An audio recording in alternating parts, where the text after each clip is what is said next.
what is your advice for somebody who maybe is listening right now and they feel paralyzed by fear or imposter syndrome, or they're in that next phase like we were, Mhm. and thinking, I don't know if I could do this.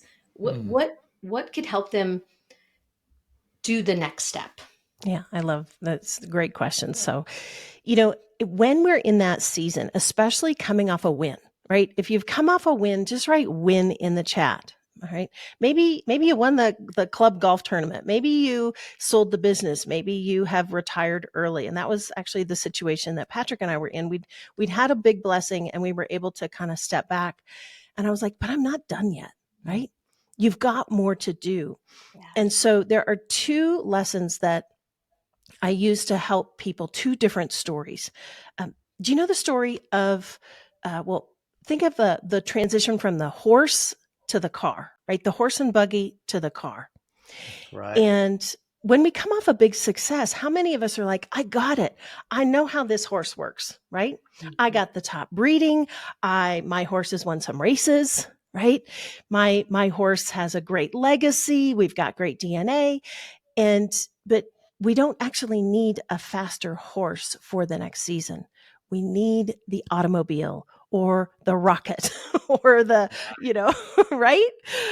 Yep. So it's that mindset of putting us into, wait a minute, wait a minute. Everything that I think I know, I actually need to lay down. Does Mm. that make sense? Absolutely. Yeah. And there was somebody I learned from.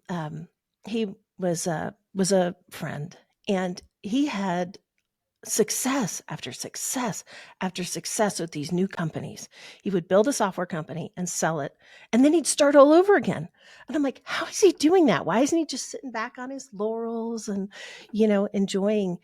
And one of the lessons I observed from him, and I know you guys have a lot of, athletes, you got golfers, you got professional athletes in your vortex. You travel in like successful circles. And so one of the things I learned from him, I was a swimmer. So I would get in the pool and I swum my whole life and I knew how to swim. And I noticed that this person, he'd never swum a day in his life, but he was always willing to put himself into other pursuits where he was the novice. Come And he had on. no shame over it. And I was like, there's a principle here, right?